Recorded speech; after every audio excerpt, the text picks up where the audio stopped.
رقم 8 با عربی این خیل نوشته می شود و با تاجیکی این خیل.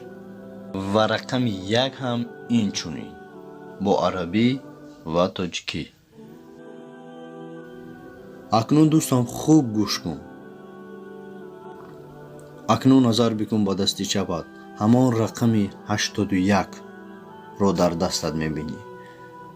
پس آن با دستی راستت نگر رقم 18 رو میبینی. 18 رو با 81 جمع کنیم حاصلش 99 میشود. این 99 نام الله است. 99 نام الله. اکنون برادر خوب گوش کن. فرقیت 81 در دستی چپ و 18 در دستی راست. فرقیت اینها در این است که 81 دستی چپ را از 18 مینوس کنیم 63 می شود.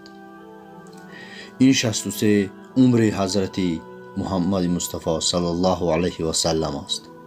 دوستان عزیز، چیزی نفهمه شد از رسم های در روی اکران است، از اینها خلاصه برآورید. دوستان عزیز، ویدیو اگر با شما معقول شد حتما در ویدیو لایک کنید تا دوستان دیگر هم با خبر باشند.